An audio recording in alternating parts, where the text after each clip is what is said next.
$99.45. 800-386-9945. Optima Tax Relief. Some restrictions.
Blaine and Mickey on your radio or your laptop or your computer or the app, or if you're watching us on Zone TV or wherever you are, what you're doing, thanks for doing it with us today. Blaine is here. Lucas Panzica is here pressing the buttons. I'm Mickey. I'm also here. Going to be with you for the next couple of hours. And just got to say this as we get started today. We've been having topics lately, and y'all have been calling in and participating with the show, and we love that. Because when we first started doing the show, Blaine said, get the phone number, and let's make sure that we get people calling in and involved. I know you love that, and I do too. Yeah. So anything that we're talking about, here's the number, 615-737-1045. You can sit in the third chair. Well, you can sit right next to Lucas. You can share the third chair with Lucas. And just join the discussion anytime, because we love hearing from all of you guys. And I know we're getting closer to football and media days for the SEC. That's next week. So you're going to want to talk football, but you can always call in and talk to us. Come have a slice of cheese. No doubt about it. I mean, especially if you want to sit next to Lucas, he'll let you have some cheese as well. I got plenty. He's got a little bit left. It's getting towards the end. But I think the question today is, and we posted it earlier, Mickey, the poll question is, if you had to pick a coach to coach the Tennessee Titans, who would it be? And now that's Oilers/Titans, since the Ring of Honor had coaches from the Oilers as well as the Titans. Who would you pick? And I think the options were what, Mickey? Vrabel, Fishbone, Bum Phillips, and who was the fourth? The fourth is anybody else you want to come up with. That's Jerry Glanville. That's Jack Pardee, because there are going to be some people who look back through Titans Oilers history and say, there were some other guys who had a nice little brief tenure as well. So you can pick those other guys too. But right now, other with no votes, but I can update this poll. But seriously, you want to sound off on this? This is a great question. And Blaine kind of hatched the seed for this morning, talking about this discussion people are having now with Bum Phillips and Fisher going into the Ring of Honor together. Obviously, Jeff was here by far the longest and was the longest tenured coach of the Oilers and the Titans by a long, long, long shot. But what we came up with, you got one game to win. Which one of those guys are you picking? And right now, here are the votes as I try to get this to open up. Bum Phillips in third place, 14.5% of the votes. Jeff Fisher in second place, 22.9% of the votes. Mike Vrabel right now running away with it. 62.6 other does not have a vote yet. So no Jack Pardee or Jerry Glanville fans in the house, the Twitter just yet, but you can respond to it. Here's the thing that I'm not surprised about. I'm not surprised that Mike Vrabel is winning the vote because there's a thing called recency bias. Yeah. And that's the thing that a lot of people have, Blaine, where they're talking about the best of this or the best of that, and they automatically pick whoever's great right then. Mm-hmm. Or, gosh, if you need somebody to do one game, and I'm not saying Mike Vrabel can't ultimately become the greatest coach this franchise has ever had. He's had a great beginning. I mean, a great beginning. Absolutely. Already a trip to the AFC Championship. But it's always funny to me how many people just look at the most current thing and they go, that's the best thing. That's the thing that I want. So I want to hear from some of these old heads who took the time to punch in Bum Phillips, who hasn't coached the Oilers or the Titans since 1980. Yeah. Or Fishbone, who it's been a minute since he's been the head coach here too. I want to hear from you. 615-737-1045. I mean, I think Bum Phillips had the highest winnings percentage in Oiler Titan history. Yep. So that stands alone as of right now. And then, Fishbone's there right above 500. And then Vrabel, who's off to a great start. He's like one of those young bucks, in the horse racing. He's got off to a great start. And you go, whoa, how's this going to finish? Yep. And you would think that it's going to go on for here the next couple of years just to see how far he can take the team and behind Tannehill and the King. So we shall see. But, man, naturally, being that we went to Super Bowl, I got to go with Fishbone. Fishbone at the time. But I tell you one thing, I do love the offense of the Tennessee Titans that they have today. So you match the Titans offense today with our defense that I was on or participated in. Ooh, man, that would have been we would have walked to the Super Bowl championship. So that would have been fun. But we can all live in the fun days, But I'm hoping that the Titans have a shot at actually going far. I was on the Houston radio today, and that was is this team capable of going to the Super Bowl? And I said, well, there's going to be a lot of luck involved in that, a lot of breaks, and it's still yet to be determined, how much impact Julio Jones has, as well as is the defense a lot better than last year. Well, we know it'll be better, but will it be a lot better? And that's enough to give the offense, a couple more chances per game. And that's yet to be determined. I said, and they have a tough schedule. I said, but you're going to talk about Super Bowl contenders. How about you got to win the AFC South first? I said, and a lot of people were picking against them, which is, hey, maybe they know a lot more than me, even Vegas, but I don't think so. I said, I don't know what Carson Wentz will be. Will he be MVP caliber type the year he got injured, or will he be what he was in Philly? That you always think he'll be somewhere in between, and Frank Reich knows him really well, so you think that will kind of speed up the process to getting back there. But how soon and how quick and how much effect does he have on the team immediately? I don't know. Got to still get into a rhythm. I would still favor the Titans, but to say that they're going to go on a run and say they're going to go to the Super Bowl based off of the resumes of the roster, I said, man, they got a tough schedule. So I'm hoping they squeak in, and then it's a team that's dangerous that you don't want to play and get hot at the right time. Guys stay healthy, and then Julio, I think's impact is going to be against the big boys in the playoffs, and Tannehill going to ride it out and be able to carry the team in the playoffs when everybody's stacking the line to stop Henry. Something you brought up, maybe the first day that they acquired Julio, and you said, here's one thing I know. That dude may not get 10 targets, which is what he's used to getting, but if he gets 3, he's going to catch 3. Yeah, and it's going to be like 3 for 67 or something. Yeah. Mm-hmm. And then we started looking. He had never been zeroed in a game. He had never not had it. There was one game, one time. When he was a rookie? When he was a rookie, and it looked like something happened in that game, like he had one snap or something. Something happened. It looked like he didn't play in that game. But that was one time in 10 years of playing. So I wrote this down. This is so funny yesterday because we just kind of start the show and let the wind kind of take us in a different direction every day, which is fun. I wrote this down on my notes yesterday because you got to talking about Javon Curse. Yeah. And you said we had it nailed down. We were a good team. We're 8-8, then we move, and then we're 8-8, then we move again, and we're 8-8. We had 3 years 8-8. We knew we were a good team. We needed to get to the next level. And then, like you always do, you start talking about Javon Curse and the difference that he made on the defense, which the best part of that story is nobody knew that he was going to be the freak until like the So it last actually week. happened. I mean, So it actually happened. nobody. If anybody says that they knew that, they are absolutely lying. I was there every day. I had no idea. I thought he'd be good, but to that level, no way, no how. Not that fast. I mean, it was preseason was like, hey man, you got in my way. I was trying to run to the ball, and you got in my way and clipped me up, bro. Come on.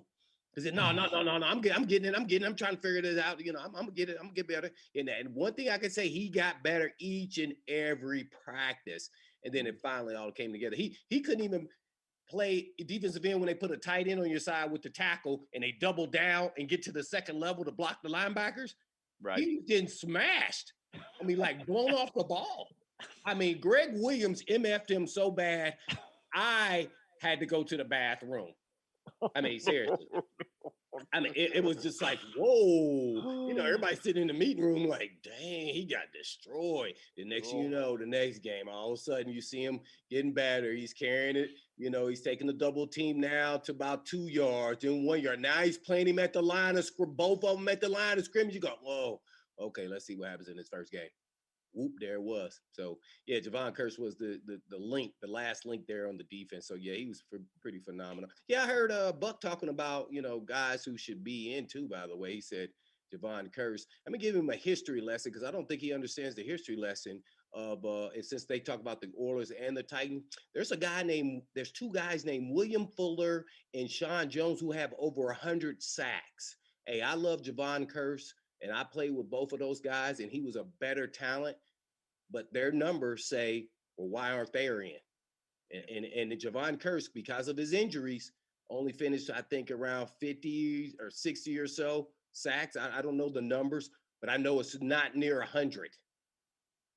And those guys are 100 or above, both of those guys. For whatever, so you have to justify those numbers. But Mr. Monday Night, yeah, no doubt. Blaine, what do you think about Michael Roos's case? Well, then to me, you have to start talking about Brad Hopkins. Yeah. So you look at their resumes and compare them and see what you think. Both of them were great players. 13 years and how many did Roos play? I think 10. What was Roos? 10 or 11, I think. Somewhere around there. But yeah, they both were great players for the organization. I don't think you could waver either one. But to me, you're supposed to. I don't think you can say one is better than the other. But I think you have to start with the one that's the oldest first. So yeah, that's kind of how I view it. I mean, maybe I'm wrong if someone else disagrees with that. They can give us a call and give their opinion. 737-1045 the zone. But yeah, Mike Roos was legit, no doubt about it. Leader of the defense when the defense got here, though, was a guy named Blaine Bishop. And Blaine Bishop needs to be talked about, too. Well, I don't have no interceptions, but people who played with me knows, they know what I brought to the table. So I've always getting overlooked, and it don't bother me not at all because when they go back and look at the tapes, I'll bring some more out for y'all just to remind y'all that I was no slouch. So, it is what it is. Well, I got your back, man. Oh, got your back always. I mean, we all fun in games. Without the coaching and my teammates, with all those guys, I think it should be really, and this is going to sound really weird for everybody, but just that Super Bowl team should be in the Ring of Honor. It should be up there. And I think everybody could touch and say they were part of that, who was on the team at that time. Well, there's teams in Halls of Fame, so absolutely put the dang 99 team, hang that rascal up there. That was such a special year. Like you always talk about, new uniforms, new stadium. Whoa. Fans backing us. We felt like we had a home. Yeah. It was a special time. And nobody could have predicted that we were going to go that run. No way. And as time went on, though, it started saying, yeah, we're not going to lose at home. That's not going to happen. Not with this fan behind us. That thing was rocking. I had to start giving signals at home. I mean, that's amazing. I couldn't even tell the guy like 5 yards away what to do. So it was rocking. That's fantastic. That team won't go away until the Titans go to another Super Bowl. And I don't even know if it'll go away then because of it was the first year they were in the stadium, and it was actually the Tennessee Titans first year. That's going to be hard to duplicate unless they go to Super Bowl and win it. That's it. That's it. That's the only way. That's the only thing that tops that team. That's it. I know we got to get to Cecil Hurt, but Rick has called in from Bowling Green. We asked for your calls. We take your calls. We'll take Rick's call. We'll talk college football on the other side. But Rick from Bowling Green. I'm not really sure of everyone that is on the ring, but, Blaine would definitely need to be up there. And another dude named Dan Pastorini. I don't know if you guys remember Dan Pastorini, but I was a big fan back in the day with the Oilers. Oh, yeah. I remember his name. I never, that was way before my time, but I definitely, remember it. Didn't he play for another organization as well, didn't he? He went to the Raiders and broke his leg, and that led to way for Jim Plunkett. Oh, okay. Gotcha. He was supposed to be the Raiders' savior after he left the Oilers. But, yeah, Dan Pastorini really kind of set the Oilers quarterback situation straight for years. And he had Kenny Burrow, who had a couple thousand yards. Double zero, right? Double zero. One year was the only, I think 75 was the only receiver in the NFL that had 1,000 yards receiving. Oh. And that was for the Houston Oilers. That was Kenny Burrow, 00. And they had Mike Renfro was a little receiver. They had Rob Carpenter, who was Earl Campbell's backup, who was a great running back. I remember him. I remember Rob Carpenter. For whatever reason, I remember him.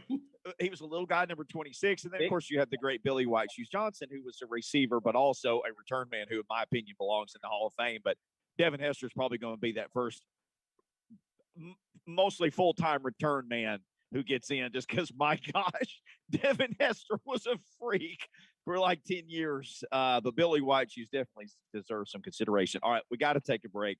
We'll talk college football when we come back. Then we'll keep this other stuff going as well all throughout the show today. Blaine and Mickey, Cecil Hurt next to talk Alabama.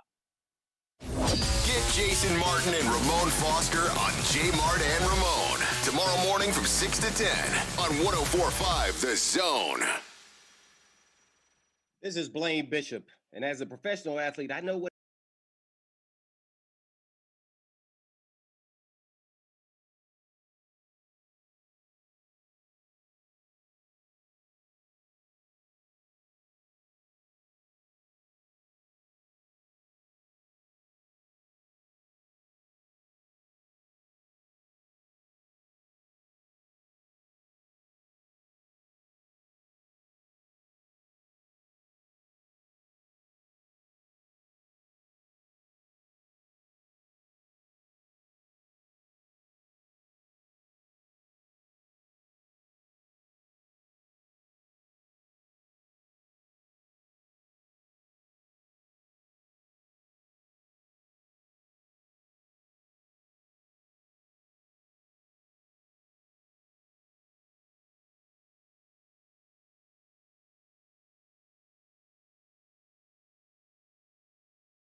this guy's been covering Alabama since 1982. Cecil Hurt joins us from the Tuscaloosa News. Cecil, how in the world are you doing?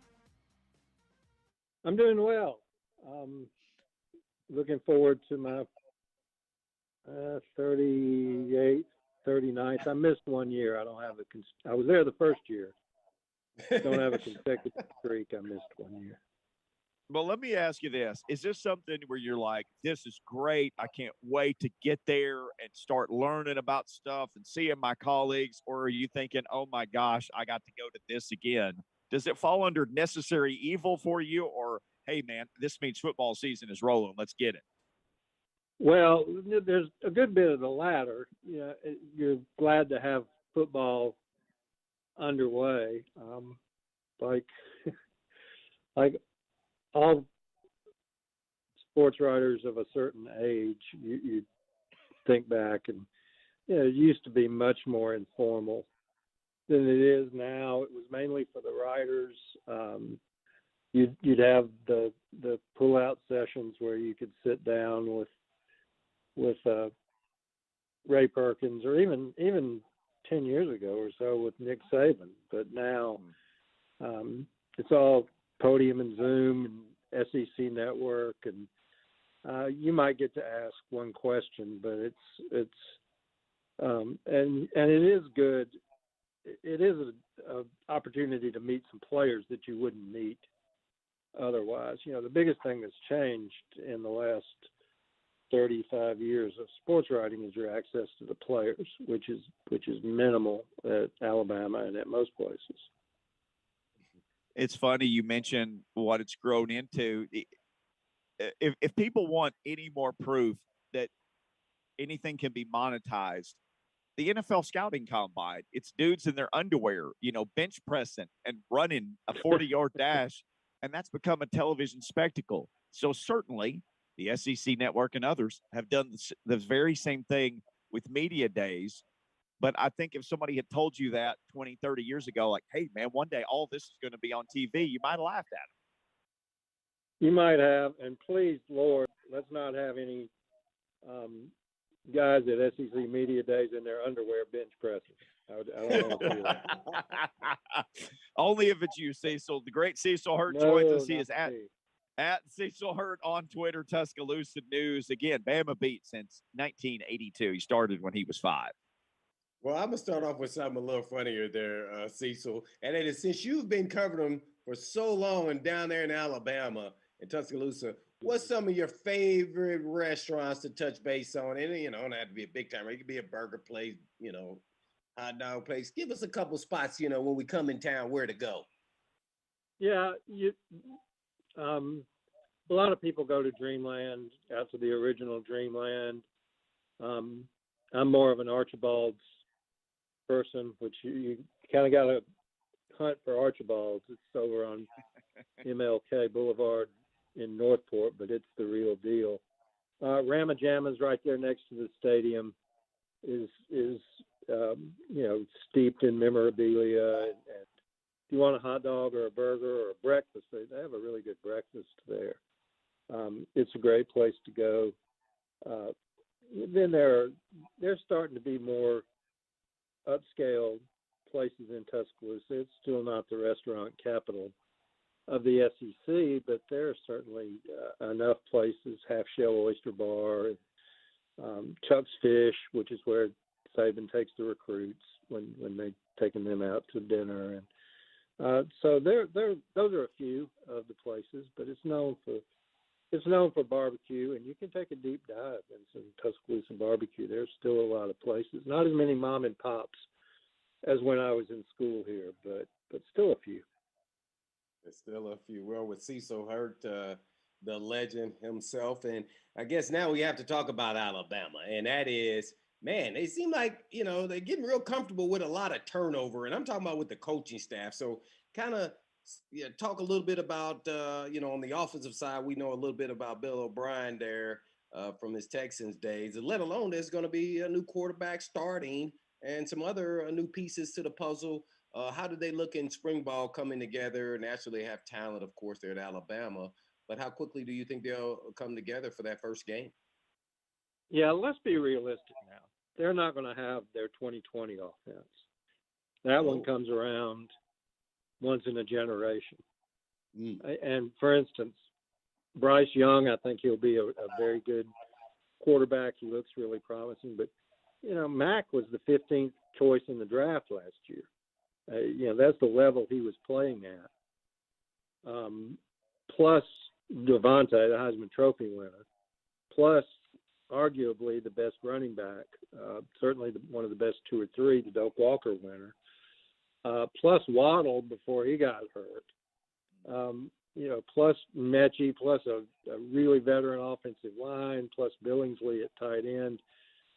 And no matter how they recruit, and they recruit well, and they're going to they'll be good offensively, but it's not going to be like that. It's not going to be what they were last year. The schedule, I think, is more difficult, even though we've gone back as a league to having what is affectionately known in Alabama as Cupcake Saturday sometimes. I really enjoyed the 10 SEC games and play on. I think most fans really enjoyed that, but I understand the financial ramifications of the other way. But Alabama's at A&M this year. They're at Florida. They're a much younger offensive team, and they, contrary to what people think, they don't go undefeated every year. Things happen. You have to have a little luck. You have to have some injury luck, and sometimes it just bounces funny. Hugh Freeze and Ole Miss beat Alabama 2 years in a row. Texas A&M beat them when Johnny Manziel was there. So, are they going to go undefeated, run the table again? I would be surprised, frankly. Does that mean that they won't be in contention for the championship in December, the SEC championship and the college football playoff? They'll be in contention, but whether that means running the table like they did last year, it's just not the same team. Well, Cecil, I always would love to be an athletic director, and this is probably why I'm not. But first of all, because I would never be given all these extensions way out in the boondocks. So please explain to me, as much as I think Nick Saban is underpaid, but he got an extension. I don't know when, to 2029 or 28 or somewhere way out there. Just kind of take me through the thought process. And is this because they want to get a quarterback that's in like the 7th grade right now, or what? Give me the reason behind that instead of just increasing his pay and just keep it the same. Yeah, there's no, that's not some sort of deadline. If Nick finishes this year and doesn't like the NIL and isn't happy with this or that, he can walk away this year. If he wants to stay till 2039, he can probably stay till 2039 if his health is good. Mm-hmm. So that's all up to him. So you're correct. That's a number that's put out there for recruiting. He just gets tired of I wouldn't say every prospect. I don't think every coach recruits negatively against Alabama. He just doesn't want to deal with Coach Saban's not going to be there for your whole 3 years, 4 years. He wants to have something he can show them that says he's got that extension. But, in real terms, he could be paid essentially what he wanted. He could be paid more than he's being paid right now if he wanted to go open market. But I don't think that's what he wants to do. And he can come and go as he pleases. And I can't. When he arrived in 2006, there were people who were saying that he'll be there 1 year, he'll be there 2 years. He always moves on. It'll be like Miami. And he's been in Tuscaloosa for 15 years now. And so it's already been much longer and much different than a lot of people predicted. So how do you predict what's going to happen 5 years from now? You can't. I think he likes coaching. I can't imagine him being particularly happy doing something else. He's a great analyst on ESPN, but the first time the 25-year-old production assistant tells him he needs to hurry up, that's going to be a tough day for the production assistant. I'll promise you that. We're on with the legend covering Alabama football, Cecil Hurt. Keeping it real. So, Cecil, we had Matt Zenitz on, and we asked him about the transfer portal, and we said, well, who's winning and who's losing? We just see so many names. And that dude spent about the next 3 minutes naming guys who transferred to Alabama. And he said, I'm going to say Alabama did a fantastic job with this first year of transfer portal craziness. But, oh, my gosh, they've added a lot of talent to a place that's already full of five-star people. It's pick and choose. They did not, go out and bring in 10 guys, which you're going to start seeing in college football, just like in basketball. It is now. You're going to. And basketball is a little bit different situation because guys will be one and done. But Alabama looks at positions of need and goes out and picks and chooses.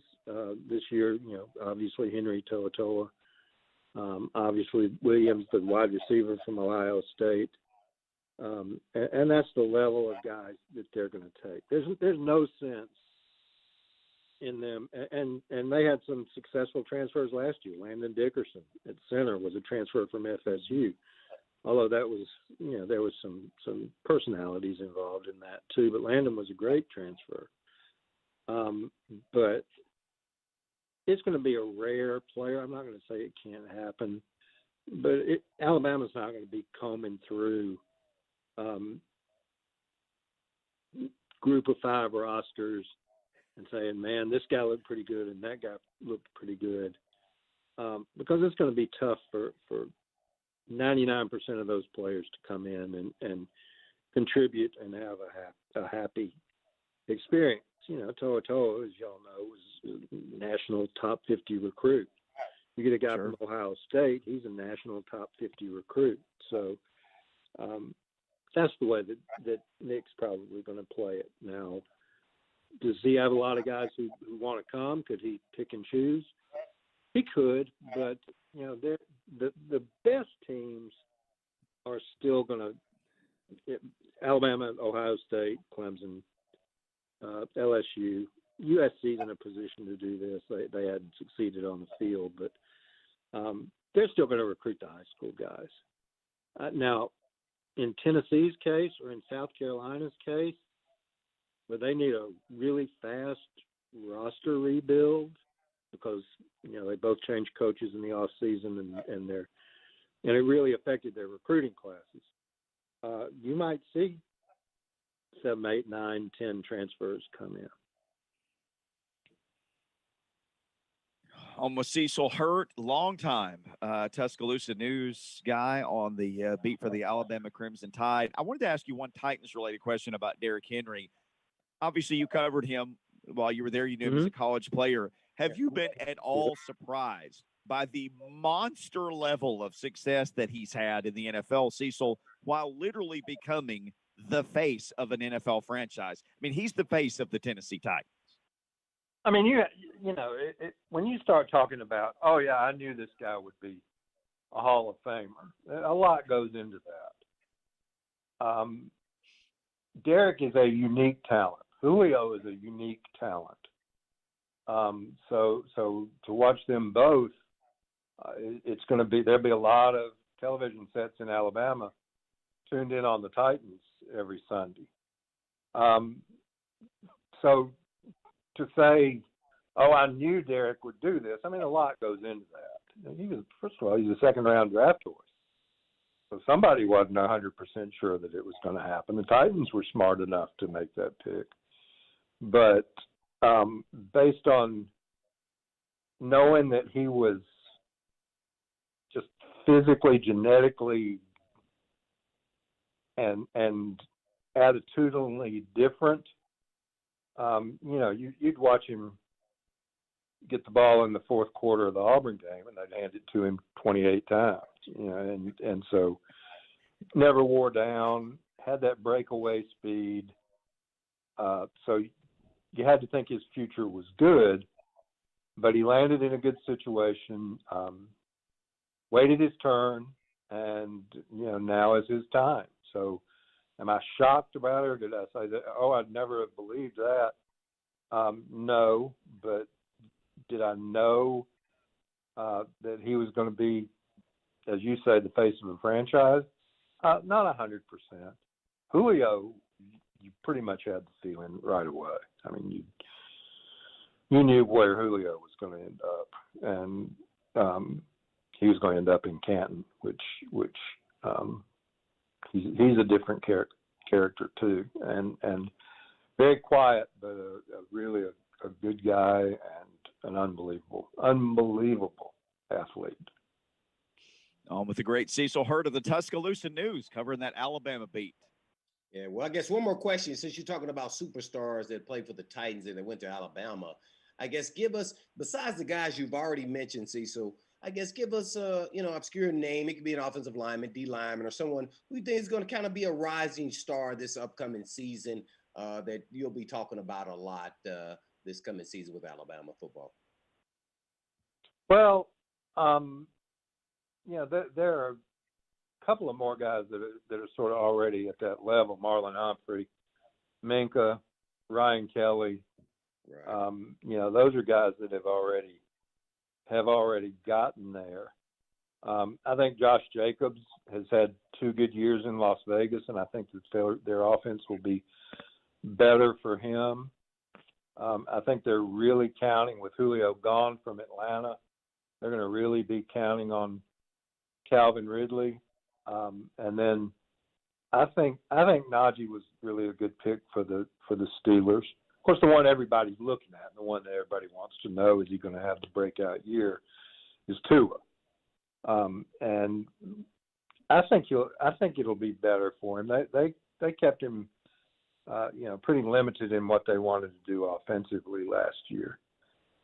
So it's a big year for Tua. And, it's funny to say that about a quarterback in year 2, but fans don't have a lot of patience and franchises don't have a lot of patience.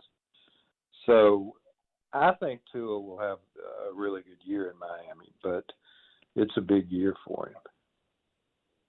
And currently on the roster at Alabama, lastly, I guess talk about some guys besides the quarterback and the running back and receivers, who you think is going to sneak in there. And a lot of people are going to be a little surprised about, hey, man, this guy, he just his first year starting and he looks great. It could be a linebacker, I don't know, defensive tackle, man.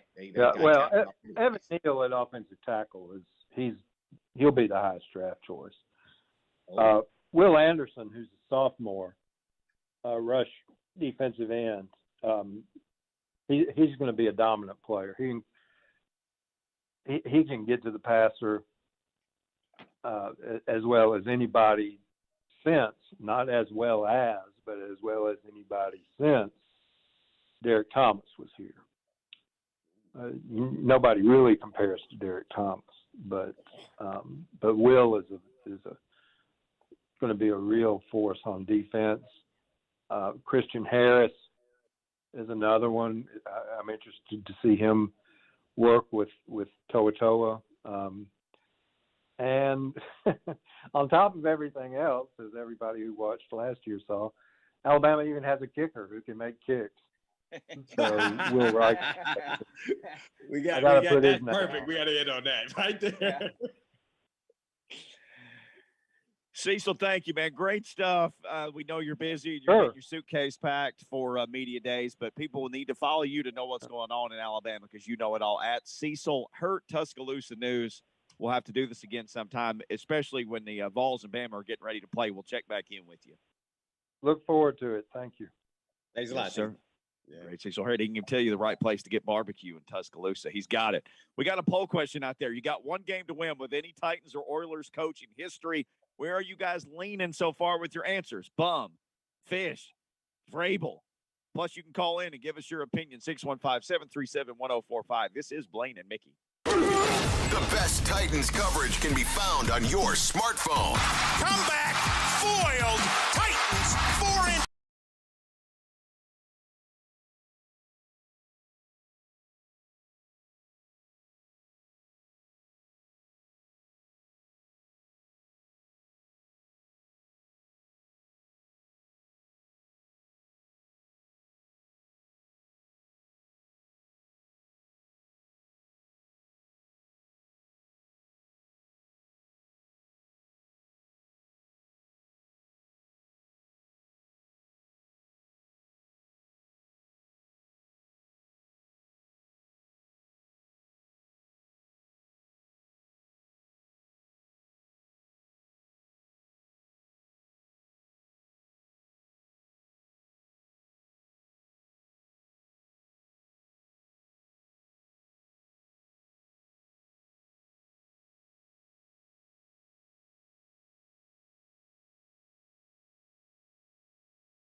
39 years. How many of y'all have done anything besides live for 39 years?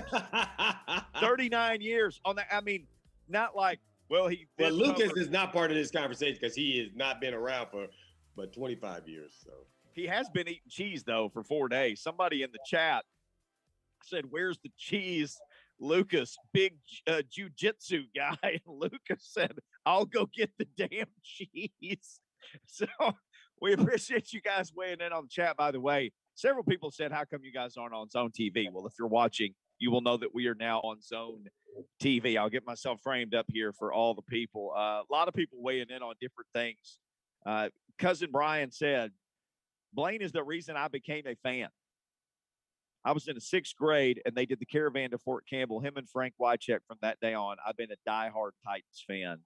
Lonzo said, "Blaine and Javon got me into the Titans." And it's funny, Blaine, because we go and we do remotes, and we go to gas stations and restaurants and things. And there's a lot of people who come up and say similar things like, "Hey, man, you're one of the reasons why I love this team." That's got to be pretty stinking cool to know that you left a legacy of people. And the best thing is when people bring their kids to meet you. Like, this is the guy that I told you about. How stinking. I mean, it's been around to the second generation. Yes, I know it means we're getting older, but that's got to be pretty cool when somebody brings their kid to meet you. Yeah, you know what, Mickey? I've never even thought about like how cool that is. You know, I just be myself and try to have a good time and just try to, give consideration and be nice to everybody out there. And it was a privilege to actually get a chance to play in the National Football League. So I think I've arrived and said that I've done a lot. If Lucas then brings his kid up to me one day and shake his hand and said, "This is the guy," I'll be in a rocking chair that was pretty freaking good. So yeah, then I know that I've done something. Mark said, "I love all the new lineup, but Blaine and Mickey will always be my favorites, no matter if they're together or apart." I hope the apart thing. I hope he doesn't know something that we don't know. Does he know something we don't know? Yeah, I read that comment. I got a little bit nervous. Like, "Uh-oh, Mark, you need to send us a private message and let us know what's going on here." But no, we don't plan on not working together anytime soon. So don't worry about that. That'll be news to us. Here's our question that's on the Blaine and Mickey Twitter account, which, by the way, if you're not following Blaine and Mickey on Twitter, please give us a follow. Numbers starting to shift just a little bit. We asked this question. You got one game to win. Which Oilers/Titans coach are you going with? Bum Phillips, Jeff Fisher, Mike Vrabel, or other? Other has 1.1% of the vote, but nobody said if it's Munch or Jack Pardee or Jerry Glanville or Wizard Hunt. Hunt. Hey, man, if you did a poll and said you've got one game to lose, wouldn't the Wizinator have to be right there at the top? Unless it's the first game of the year. You give that guy 6 months to prepare, he's going to whip your butt. But what happened after that, probably not going to go well. Yeah, that was that bad. That was that Tommy Smith hire. That would go so well. Think about, Blaine, how terrible things were going under Tommy Smith. He hired the Wizinator. Yeah. He was on do you remember he was on the show with us? I know. I remember that he said they were going to run the football. I said, he doesn't run the football. We said, "What's the identity of this team?" And he started saying all this stuff. So he leaves, the interview, and we're like, they ain't doing none of they're not doing any of that stuff. Like, everything he said was the opposite of what they were actually doing. I was like, is he watching the game? Oh, no. Is he socializing during the game? He was sampling the buffet. I felt bad because it was not nothing that we were trying to put a trap for him or anything. We were just asking basic questions about the team. Not a trap. What's the identity of this franchise? And he just said all this stuff. I mean, it would be like walking outside right now and going, "It's nighttime." Like, right now, my philosophy is this is nighttime. Like, right now, with the sun beating down. My man was, he was like bizarro guy. Everything he said, the exact opposite was happening. Yeah. Amy Adams Strunk is like a superhero. I mean, she flew into town with an open checkbook and some good decision making. Absolutely. From beginning to end, she's man. It's like it's a totally different organization. Yeah. Yeah. So yeah, she's done a heck of a job. Tip the cap to her, and that's real talk. I mean, man, and you know, and she's compared it, to her dad, her late great dad, who started the whole legacy, and Yep. she's just kind of bringing a different flair to it all and a different flavor. So, and she's done a great job. So yeah, I mean, now we can't even go and watch them practice, but guess why? Because they're making the facilities bigger.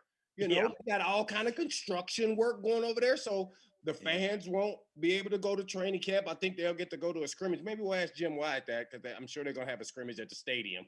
So that'll be the time you get to interact with the fans. But now it's going to have a whole big old facility addition, like a whole nother. I'm gonna say, like, if it was a house, it'd be like another wing, but this is so much bigger than that. So that shows you what she thinks, and it's a growing team in the front office there of hiring different people. As you see, there's going to be a lot of people that you do know and don't know that they've added on, whether it's even just in the video content to running social media to you name it. She's on top of it. We got to get on top of this. We'll do that. We'll update the poll when we start the second hour. You got one coach from Titans Oilers history to win one game. We'll tell you how the voting is going so far. By the way, phone line's open if you want to weigh in on that. 615-737-1045. You can also be caller number 5. At that number right now, it's 1045 The Zone Summer of Fun. We're sending you and your fan to all kinds of fun attractions this summer. Caller number 5 gets a pair of single-day tickets to the inaugural Big Machine Music City Grand Prix. It's August 6th through 8th. It is literally roaring through downtown Nashville. 615-737-1045. Single-day tickets to the Big Machine Music City Grand Prix are on sale now. If you want to get some, visit musiccitygp.com, and trust me, you will want to go to this. There's concerts, there's races, there's everything, and there's a whole nother hour of Blaine and Mickey next. The 3HL. Here's what you missed. Numerous emails to autograph a pair of my used shoes and send them to them. You ever do it?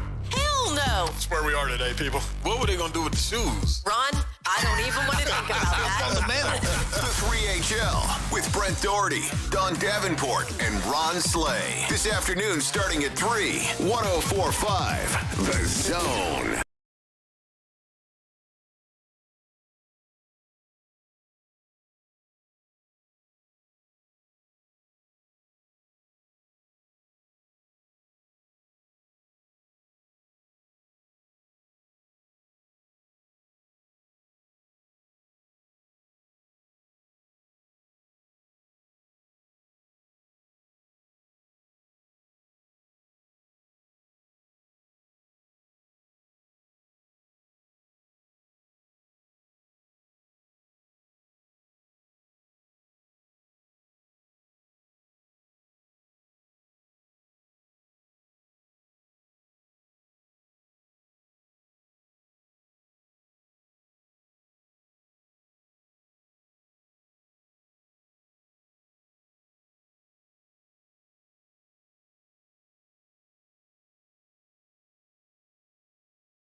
In honor of the 3 new members in the Ring of Honor, the great Bum Phillips, the great Jeff Fisher, and the great Floyd Reese, huge parts of the history of this franchise. Blaine and me start trading back texts this morning. He loves to come up with these question ideas to put on Twitter. And you're way better at this than me, even though you always say, no, you're better. No, you're better because you always come up with the ideas. That means that makes you better. So you're talking about our combined brains working together, then we're really good. One brain between the two of us. And Rhett Bryan is in the studio. Rhett, check this out. Who is that? That's not Rhett Bryan. That's Rhett Bryan right there. What happened to your hair? I mean, like your facial hair. He's clean. Oh, he shaved it. He's not talking. He's pantomiming. So people on Zone TV are getting the full thing here. All right, here's our question, Rhett. And you can appreciate this. You're a history buff just like me. This is what we got out on the Blaine and Mickey Twitter account right now. You got one game to win. Oilers, Titans history. You can have any coach. Who are you going with to win one big game? Now, we put the big 3 on there. Bum Phillips, Jeff Fisher, Mike Vrabel. So right now, Vrabel's kind of pulling away with it, 60.1%. Fishbone, 22.8%. Bum Phillips, though, 16.1%. So Bum and Jeff are kind of battling there, Rhett. And Blaine brought this up. Bum Phillips has the highest winning percentage in history of the team at 611 or 61.1%. Mike Vrabel is at 604.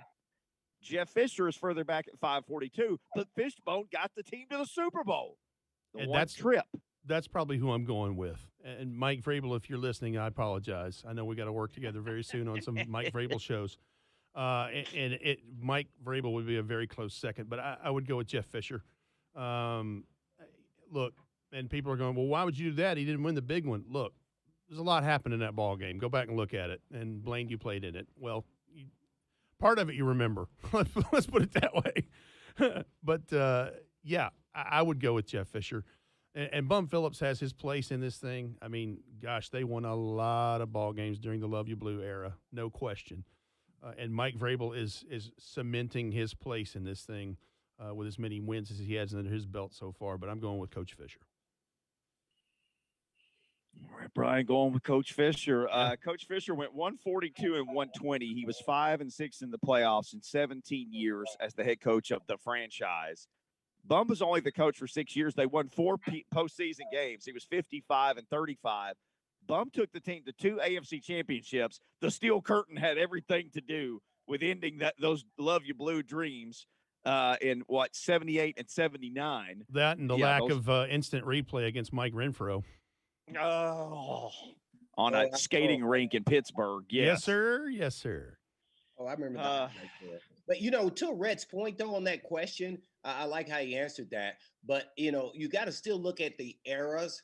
And naturally, during that era, defense was still dominant. And defenses, kind of ruled the NFL. And that kind of was the end of the era, really, in the mid-2000s. Now it's an offensive game. And I don't know how much Fisher would adapt. And most great coaches do, to now let's put up points. Because that was not his style. We're going to run to darkness, and we're going to run you into the ground and make you submit, and we're going to let our defense win the game. Right. That was his style. That was it. That was the blueprint. Now Vrabel, who's a defensive-minded guy, has flipped that around to the new modern era. He's running the football, but he's putting up points, also throwing the football just as much as they eclipsed all the run and shoot records. So he's doing a little bit of both, being that the style is most teams are built to stop the pass, and he's still using the big back to go against these minion linebackers that he have to face most of the time to run through, who don't really want to tackle the king. Hey, Blaine, you hit the nail on the head. He's using the last of the big traditional backs. Yes, you've got Christian McCaffrey, Alvin Kamara. Keep going down the list. That's why he's the number one back in any list for me, and it's not just because we cover his career. He is traditionally the workhorse. He's what Eddie George was to you guys. I mean, it's that simple. Yeah, no doubt about it. And what I can say about Derrick Henry, though, that really is fascinating, and I don't think it gets talked about enough, and that is how much he's improved on his game. And when I say that, I'm talking about his lateral quickness. That was an issue early in his career. If they got to him early in the backfield, he couldn't make people miss. He couldn't do jump cuts. He couldn't, give him the leg and then slither away. Well, you can see even in some of his highlight reels of his workouts, that is part of the equation. And he's working on his hands too, because he's trying to impact the game in more ways than just running the football, because he knows if he gets the ball in some space, he's hard to tackle. And then his breakaway speed is unprecedented with as big as he is. And nobody wants to tackle him anyway once he starts to get that locomotive running now. And Blaine, the other thing I am anxious for Titans fans to see this fall is how he's working on things out of the backfield. He wants to get better as a pass catcher, and I saw little glimpses of it in OTAs and those things, and I think people are going to be very excited about that. You played with Eddie George. You've been with teammates that they work their rear ends off every offseason to get better at their skill set and make give their team the best chance to win. No question. All of those attributes you talked about with the lateral quickness. The next thing is he really wants to be a contributor out of the backfield, and we're talking about it in offense now with Julio Jones and with A.J. Brown and Josh Reynolds, and I mean I'm excited for Derrick Henry. I had a conversation with somebody recently. I still think he's got a chance to be the first back-to-back 2,000-yard rusher, because you saw he faced 30-some-odd% less 8- and 9-man fronts last year. He's going to see even less this time around, as long as Julio and A.J. are out there and Reynolds are in three receiver sets, because who are you going to cover? And I think he's got a chance to do it with less carries, less wear and tear. I could see him having 200-yard rushing games on 15, 16, 17 carries, because he's just going to get big gash, chunks of yardage at a time and then bust one, because who are you going to cover? Well, that's never been done, correct? 2,000 back to back? No. If he does, there's never been even a 1,500-yard rusher the following year. Back to back, right? Okay, right. So if he does that, he will then walk into Canton, and I don't say that lightly. When you do something that has never been done, ever, I think that could punch his ticket to Canton. 1,400 yards after the following years. After that, for 2 or 3 more years, and maybe just look, a shell of himself, and still gets 1,200, maybe lose a step here or there. That is hard to do. Well, you know my whole feelings about. I believe he is on a path towards the Hall of Fame. I'm not saying he's getting in. I'm saying he has his last 30 games as a Titan is the foundation for a Hall of Fame career. If he and I agree with you, if he makes 2,000 yards again. And because of a 17th game, let's go wild here. If we're going to go really wild, let's just say he gets 2,000 yards again, and because of the 17th game, he breaks Eric Dickerson's single season rushing record. I think you're right. I think he can punch his ticket. Yeah, because after that, if he just gets over 1,000 a year for the next 2 or 3 years after that, it's over. And he needs to have, he probably needs to have rusher in Titans history too. Right, and he needs to have probably. He needs to break Eddie's franchise rushing record, I think, to solidify it. But I think that would greatly help his case if he did something no one else has done before, to your point. Where is he at now, actual yardage as a rusher? He's at 5,860, I believe, if I'm not mistaken. Yeah, 5,860 sounds right. Yeah. And just a little over 50 career rushing touchdowns. Say again? If that'd put him at 78 if he had 2,000. It's just... Yeah, and that would put him right, if I'm not mistaken, Mickey, that'd put him right in the neighborhood between Earl and CJ2K, if I'm not mistaken. It'd put him right there, either right outside the top 4 or within the top 3 of the franchise. Because Eddie has it as 10,042 yards, I think, something like that. Yeah. Mm-hmm. That's that would be something to be said, but all that being said, all they care about is winning the Super Bowl. Yeah, that's right. And if he were to do that and they go deep in the playoffs and go win one, I mean, I don't think there's enough streets to hold all the people for a parade. I mean, it would be incredible. It would, it looked like the draft all over again. It looked like the fireworks deal a couple of weeks ago. It would be unreal. If this team, and I started talking about this earlier, Rhett, and I know we got to go to the break, but we're talking Titans, and it's less than 2 weeks till they get here. So if they can figure out the pass rush this year, watch the heck out. Yeah. If they can get after the passer, because Blaine has always said, like, look, man, we were pretty good. Then Javon showed up, and we were a whole nother team. Nobody had to backpedal anymore. It changed everything. I'm not saying Bud Dupree's going to be the freak, because the freak 13 and a half sacks as a rookie is a record for the rookies. And, it is what it is. But he gets 10, and Harold Landry gets 9 or 10, and they find somebody else to get them 6 or 7. Well, Danico Autry, that's you're right, Blaine. That's the key in this. Yeah. If he can be what he's done against just the Titans until Bud is up and running and ready, whenever that is, whatever that looks like. Yep. Yeah. Come on, bring it. And then, you need the kid Caleb Farley to be ready. What you really need is a good year 2 showing from Christian Fulton in the secondary. Yeah. You need a Monty Hooker to take a step forward as the other safety now with Kevin Byard. But, yeah, if you can shore up some things back in there, and you're getting Jayon Brown back in the middle of this stuff. So, yeah, if you can get some stuff shored up on defense, especially pass rush, you could have a special year, no question. Watch out. Well, you can hear it all on Titans radio. That's the only place I catch any of it. Turn down the sound on the TV. Turn up the sound on the radio. You will thank me later. It's the only way to do it. Rhett, thank you, man. Mickey, your check's in the mail. Thank you so much. I was just coming in to say hello, and I forgot I'd shaved and cleared off the facial hair off my face. I haven't been bald like this on the face in, I don't know, years. So, yeah, people are like, who is this dude? We're no longer goatee buddies. Well, I mean, I can always grow back. So we'll forever be goatee buddies. Let's keep the Titans discussion going next. Yeah, see you, Rhett Bryant, at Rhett B, Tennessee, and, of course, at Titans Radio. That's his organization that he runs there that we all enjoy listening to. When we come back, let's just keep the Titans talk going. Jim Wyatt joins us next. TennesseeTitans.com. It's Blaine, it's Mickey, it's Lucas. It's 104.5 The Zone.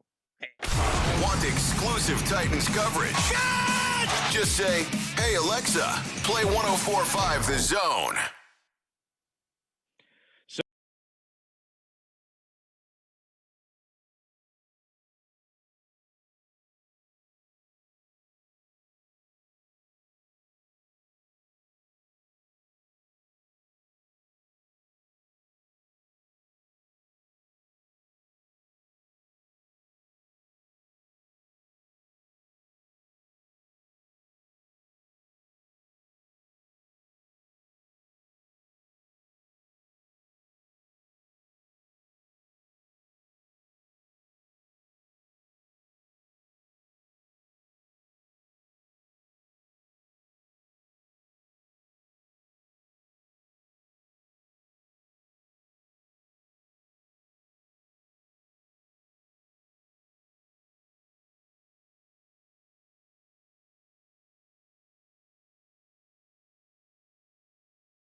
Maybe they fish on vacation, but of course.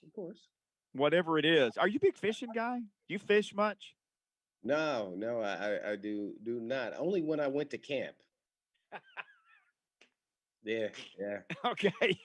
But to be fair and honest, growing up without a dad, so that's kind of wasn't a big thing to do. And stuff. I went to some different camps, which I did pretty frequently, growing up. But I would always, to not, steer my son the wrong direction. I would always let him go fishing with, dads if they were friends of mine. So he grew up actually fishing, and I didn't on a regular basis, which is funny because I think there's some piece to it. I think there's a lot of things. I didn't start to go really fish until later down the road, and then I'm like, dude, I gotta get up at 4 to go fish. Nah, that doesn't sound like fun to me. I wanna kind of sleep in and then get there like, 8. And they're like, no, that's not good enough. We're not gonna get nothing. Yeah, you got to get up early. You got to get up early if you want to beat Jim Wyatt to a story for fishing for stories. At Jay Wyatt Sports, he joins us now. Were you a fisherman, Jimbo, growing up? Did you go fishing? I went fishing every once in a while. I can't say I've spent a whole bunch of time on the lake fishing. I like to go deep sea fishing when I go down to Florida. Been known to reel in a couple of dolphin when I'm down there. Caught some largemouth bass in town, a few smallmouth bass, but probably not the going to make Mike Organ's column very often for catching the big fish.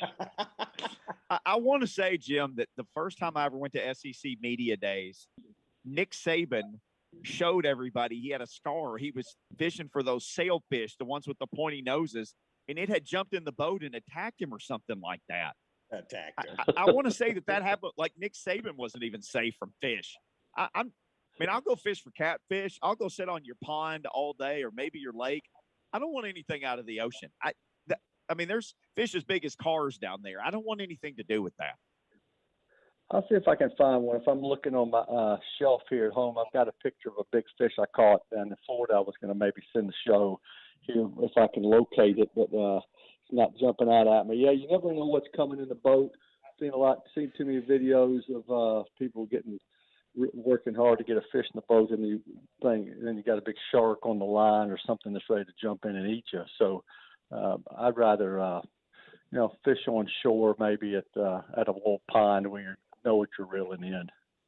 Yeah, I'm all for that. The Titans reeled in 3 new members of the Ring of Honor, Jeff Fisher and Floyd Reese, people who have been around here and seen the evolution of this team. They know them well, but Bum Phillips is one of the guys, Jim, which I grew up an Oilers fan. I think that's awesome. But holy cow, people in Houston are big mad about this. Yeah, I don't know why. I don't know why they'd be mad. I think certainly, Amy Adams Strunk deserves a lot of credit for wanting to continue to recognize, Oilers and their place in NFL history. And the Texans are not going to do it because Oilers are not a part of the Texans' history. All you got to do is, and I talked to Robert Brazil, just like I know you guys have, when he went to the Hall of Fame, and the Titans have certainly honored him as well. And just to hear how much it meant to him and how it means to all the Oilers, just the recognition that they get in the Titans to kind of keep their memory and their history alive.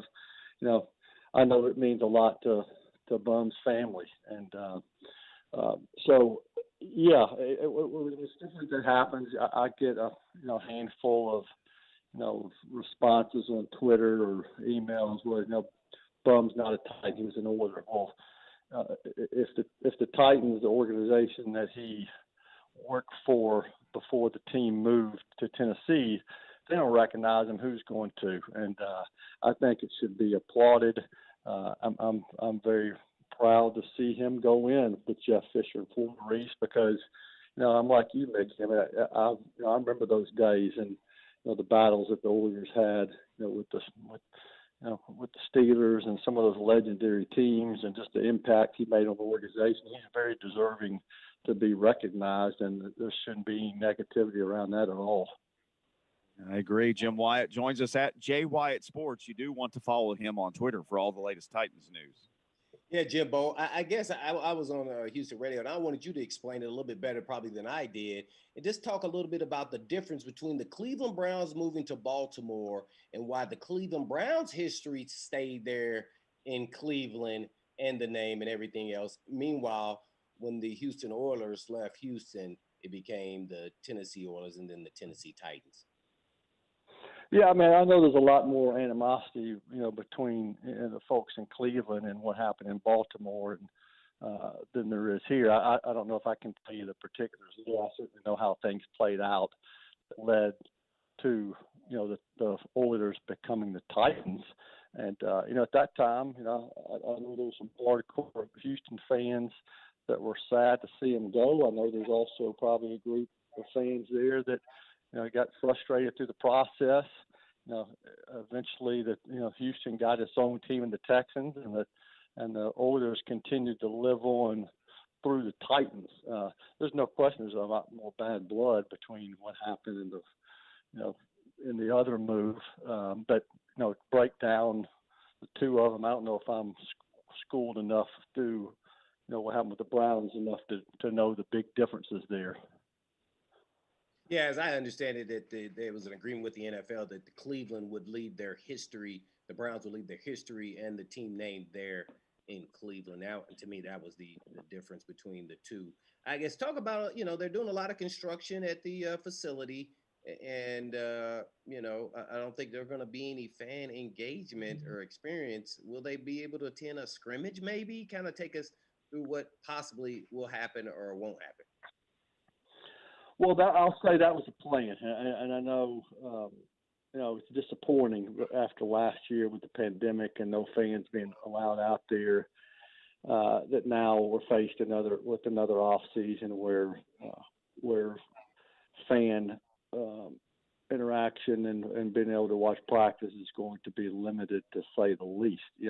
And a lot of it has to do with the construction going on at the facility. If you guys have been out there and you've seen, what the parking lot looks like. You've seen what the buildings surrounding the practice field look like. There's no place to park. There's no place to funnel fans in and out. It's hard enough for the players to be able to access the building, and they, park across the street and do their best to get in. But it's just not an ideal situation to be hosting fans. So there won't be fans at training camp this year like years past. I mean, maybe there's a situation where you have small groups that will be able to come out and watch, but and I'm talking very small groups. But it's not going to be a wide open training camp, and there's not going to be a wide open training camp at all. I mean, fans are just not going to be allowed to watch. And then the plan was to try to have, some events away from the facility that would allow fans to watch, whether that's a scrimmage at Nissan or whether that's an event at a high school field like the Titans have done in the past. Well, because of different events at the stadium, whether it's a Garth Brooks concert or soccer games or Indy race, I mean, there's is my understanding that that's unfortunately not going to happen this year as well. And then you talk about, potentially something at a high school, COVID protocols and some of the things that you have to do to take the show on the road, make that an option that's not going to be able to be used. So it's just unfortunate because I know there's a lot of excitement around this team, coming off winning the AFC South, signing Julio Jones, signing Bud Dupree, so many moves in free agency. I know fans love to come out and watch the team at practice or at the stadium. It's just not going to be something that's going to work out this year. That's unfortunate. Yeah, no doubt about it. Got to be safe. Rather be safe than sorry. That's for sure. I guess lastly for me, Jimbo, I haven't seen a lot about the draft picks signing. Are some of them signed or some of them not? I mean, I'm just kind of taking me through where we at of who's not signed. Let's say that. The only two guys not signed, and some of these guys are signed right out of the gate, but Farley, Radens, Fitzpatrick, Weaver, McMath, Breeze, all signed. The only ones that have not signed yet, the 2 third-round picks, Monty Rice and Elijah Molden. A lot of times the way those things fall is just, how things are going with the picks around them across the league. And it's a slotted system, and there's not going to be much, negotiating that really takes place in these things. You just want things to kind of fall in order. I don't have any concern about either of those guys being signed by the time camp starts, but that's what we're down to. 6 of 8 signed, only waiting on the 2 third-rounders who are just 8 picks separate them, 92 and 100. Or with Jim Wyatt with TennesseeTitans.com. Jimmy, what is, as you look up and down the roster right now, where do you see, okay, they still need some depth there? What stands out to you? 9, whatever, how many days? 12 days from camp. Sorry, 12 days from arrival of everybody. Yeah, I think, there's still obviously some questions at kicker. I mean, and I think we'll just have to see how things play out. You've got 2 guys who've never kicked in an NFL game, and Tucker McCann and Blake Hallville, the kicker from Ohio State. McCann was with them last year. He played at Missouri, but without a preseason, he didn't get a chance to kick in a game. And he spent some time on the practice squad, and he will enter camp, in my mind, as the favorite, just because Hallville, is a rookie and does have a strong leg. I'll say that I watched him in practice. I think he's got some talent. But those are your 2 that are going to be competing at the start of camp. Yeah, some other guys are out there. Stephen Gostkowski still lives in Nashville. It's my understanding he still wants to kick. But and I know some other veteran kickers are out there as well. I suspect that these 2 will be given a chance to kind of prove themselves in camp, and then we'll have to see what happens. I think the same thing at tight end. I think early in the offseason, before Julio Jones was added, I kind of was of the opinion that, at tight end would be another position the team would address. And I still think that's a possibility, but I think the Titans will enter camp with Ferkser and Jeff Swaim as 2 guys who are going to be on this roster, and then there'll be a battle with other guys, behind them. I would say probably Tommy Hudson leads the pack ahead of Briley Moore and Jared Pickney and Miller Forstall. We'll see who emerges from that group, and if the team is not comfortable with somebody from that foursome, then maybe you go out and get somebody. I could still see more bodies added at defensive line at some point. I mean, I think you look at that group now. I think obviously Simmons, Autry, going to spearhead that group. Laurel Murchison's gotten better. Tierre Tart, I think, has shown improvement. I think he's a starter. He is the favorite to kind of be the starter on the nose. But then, the team's tinkered with some other guys there and looked at some big guys he brought in. Maybe see how that competition goes. With the potential of swapping some guys out there, just again, depending on performance and depending on, how guys hold up from a health standpoint.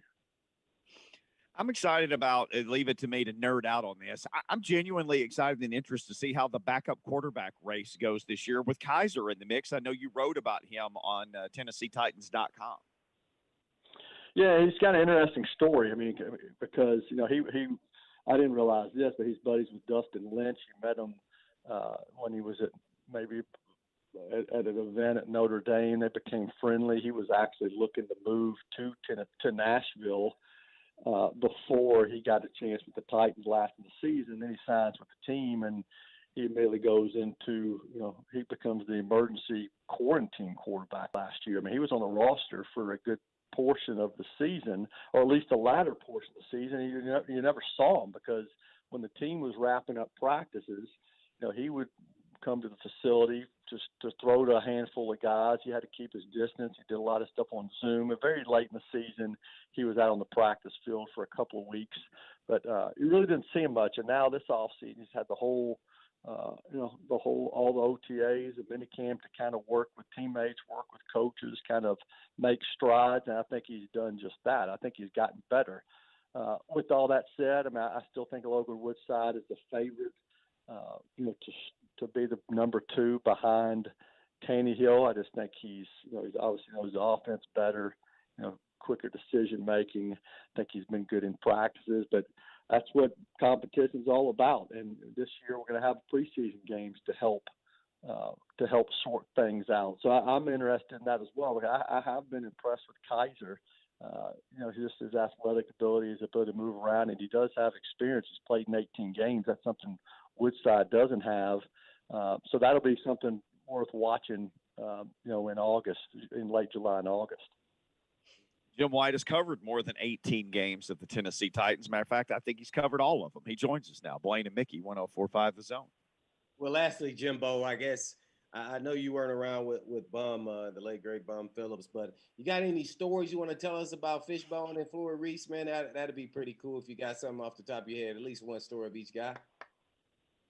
Well, I mean, the thing I remember about both of them is just how consistent they were and just how relatable they were and just how accommodating they were.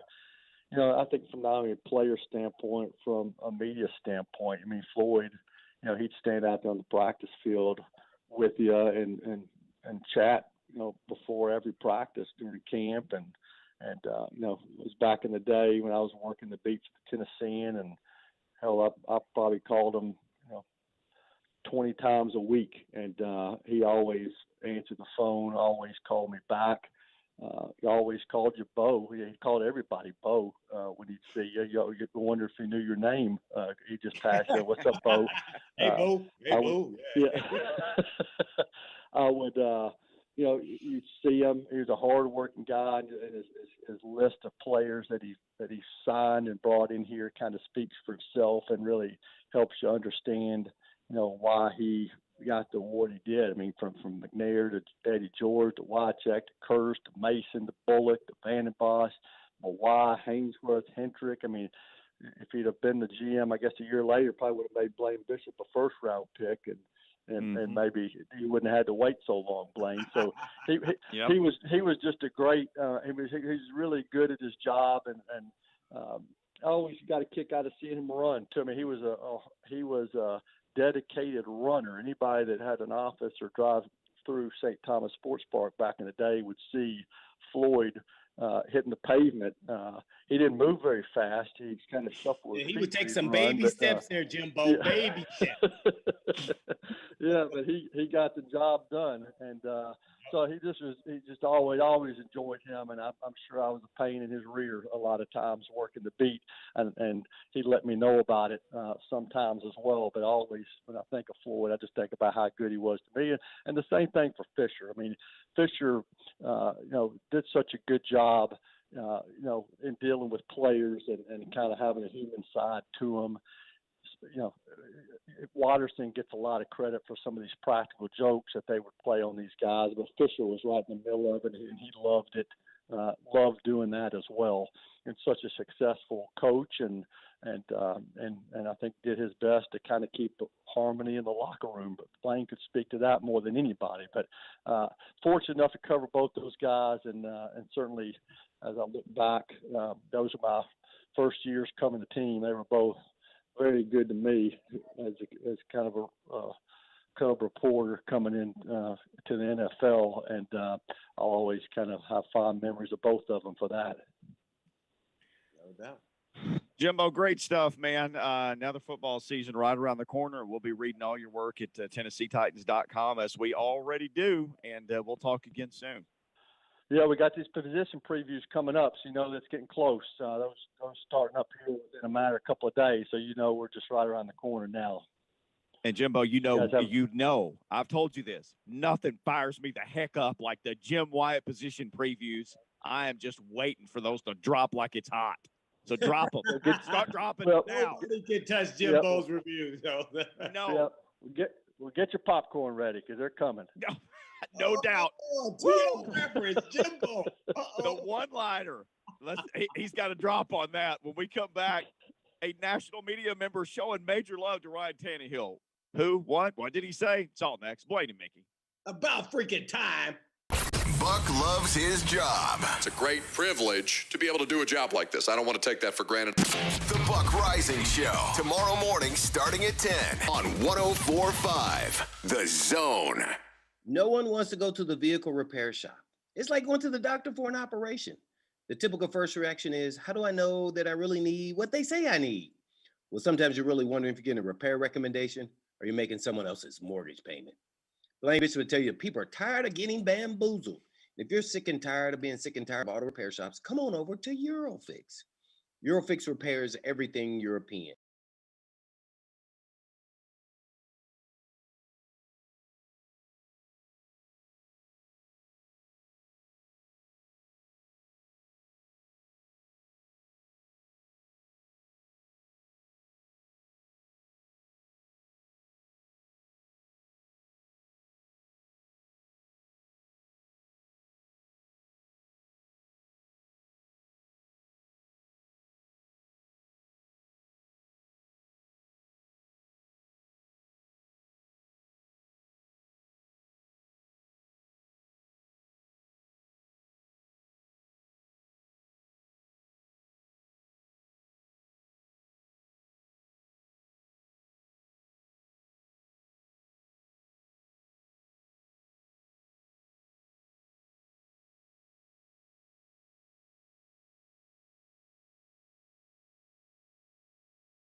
list has been coming out. People have been super mad.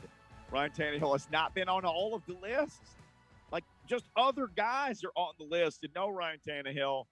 But there is a champion for Ryan Tannehill, Mike Greenberg. I know this is a little bit of a lengthy drop here, but he basically is all in on the Titans quarterback. If we're going to give people grief for dissing Tanny, we got to show them love for showing love.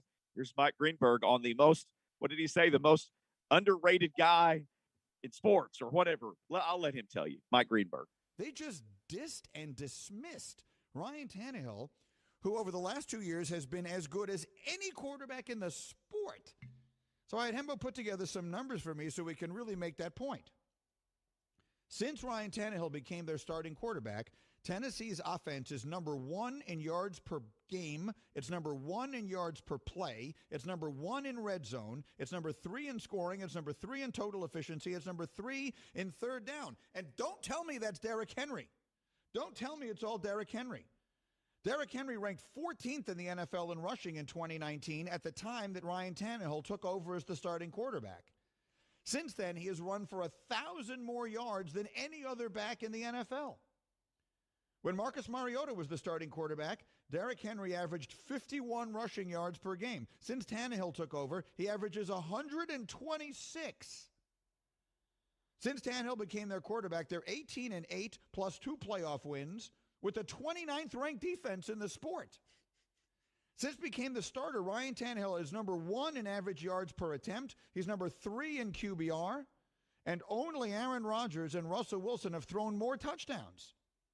So Ryan Tannehill's numbers are stupendous. They're off the charts, ridiculous. People still perceive that as a defense team. Their defense stinks. Ryan Tannehill is the reason they've gotten so good. And yet when they poll people in the sport, he's not in the top 10. It's got to be a joke. Why is Ryan Tannehill so completely disrespected and overlooked? It is because people had a perception of him in Miami that they've never gotten past. It's as though they've forgotten that the problem in Miami was Adam Gase. That Adam Gase coached Ryan Tannehill into that. And he came here and he became this. He's been as good as any quarterback, with no exceptions, in the NFL in the year and a half that he's been a starter. You want to tell me it's only a year and a half is not enough of a sample size? That's the only reasonable argument I can see against saying that he is an elite quarterback. He is as elite as anybody you want to name. Yeah, man, he must have been listening to Mickey with all those stats that he laid out, and then what we've been saying for a while now. I mean, and everybody here in Nashville and Tennessee have been saying. So it's just good to hear some, national guy. I mean, when you start laying it out how he laid it out there, Greeny, great job. You go, well, this is actually absurd. And then the other quarterbacks, and I really believe that the younger guys that are on that list, that all of the lists come out, that they're projecting what they will be instead of actually what they're seeing today. Because, Herbert, he's going to be good. Murray's going to be good. But they can't be ahead of Tannehill. He's done it already, and it shows statistically and how it impacts his team. So that's why he should be in the top 10. Even if they put him at 10, I would be upset there, but I could see, why, 8 to 10. But the other guys they're not supposed to. The young guys aren't supposed to be on there yet. It's just because where they went in the draft and what teams they are, and they're already starting. You can see that they're going to be good. But how good? We don't know. Tannehill's getting it done, period. It looks like a totally different team. So they can say what they want to say. Catch everybody surprised, because when the guys is watching film, they not saying that. Mm-mm. I guarantee. My bad, Charles Barkley. Yeah, I guarantee it. They not saying that. He makes all the throws. He can run when he needs to run. Windows. Yeah. Tight windows. Throws outside the numbers. Throws deep. Yep. Inside, outside. Is mobile. Yeah. Yeah. Mm-hmm. He can do it all. We can do it all, but we got to stop doing anything because it's time for us to go. Our 2 hours is up. That ain't what she said. She said you could do it all. Told you, man. I have really strong ears. Don't ever forget that.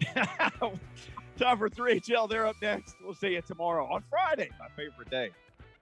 Happy Thursday! And as always, from the Blaine and Mickey Show, peace!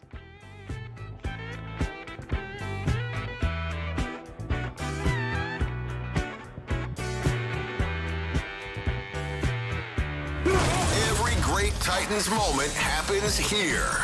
Your home for Titans football and the flagship for Titans Radio. 104.